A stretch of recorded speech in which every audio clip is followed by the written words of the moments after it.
Hi, welcome back to Guitar 101. Let's talk about tuning an instrument. Okay, as much as it is very important to tune an instrument before every play, it actually takes quite a while to develop the ear for it. Okay, to actually be able to know when your instrument is out.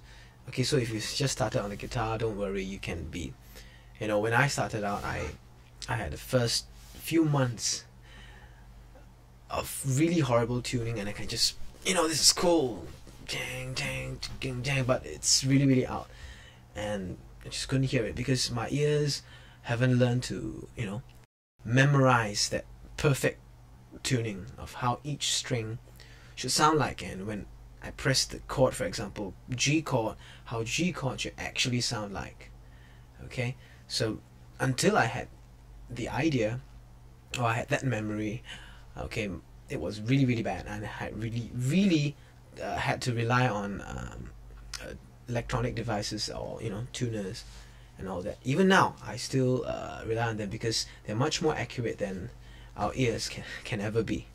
Okay, so having said that, let's start about this. Right, you have 6 strings. Okay, every boy girl does aerobics every day, starting from the bottom highest. Alright, so this is E, every, right? So if you have an electronic device, the tuner, digital tuner, when you strike the string, your tuner should say E. Okay, and then there's this virtual pin that goes left to right. Okay, if your pin is not in the center, which is what we want to get, if it is on the left, then it is flat. Flat means it is lower than the note we're trying to tune to. Okay, so if it's E and it's left, it means you have to tighten the string, you have to raise the pitch, okay, till it gets to the center. So likewise, if it's on the right, means it's too sharp. Okay, so you got to bring it down.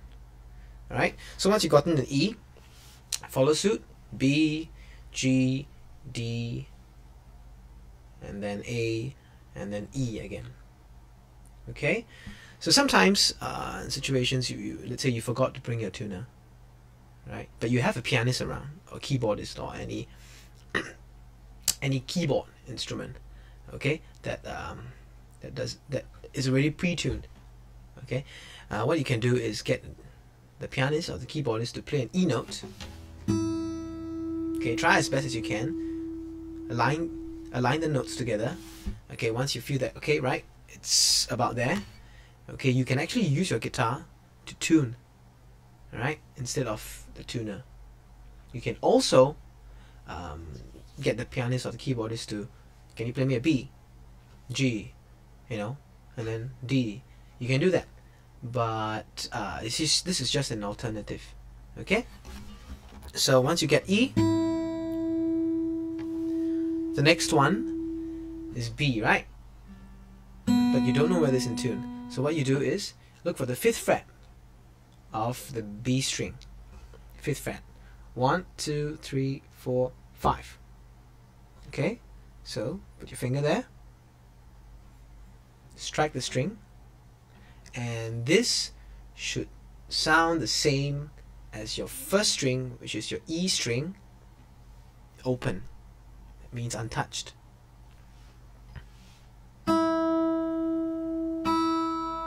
Hear that? One time. Together. So they sound the same, right? Okay. When you can get them to sound the same, it means they're in tune. Okay. Now for the next string, every boy, girl, G. This should be your G string, right? G, you look for the 4th fret. 1, 2, 3, 4. This should sound the same as your 2nd string, B string, open. Alright. Next, 5th fret again. 1, 2, 3, 4, 5. this. 5th fret again for next string. The last E string also 5th fret. So basically they're all 5th frets except your G string, which is on the 4th. Okay, just tell you briefly why is it so.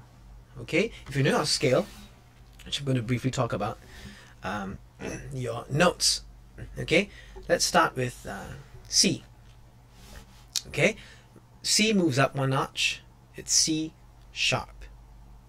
Okay, C sharp 1 notch up is D. Alright, and D 1 notch down, C sharp, right? But it is also known as D flat. Okay, so the sharp of one note is the flat of the consecutive. You get that? You can pause if you don't get that. You didn't get that. Okay, so D, D sharp, E. Okay, D sharp is also E flat. Alright, E, no sharp, straight to F. Okay, that's the rule. No sharp. F, no flat.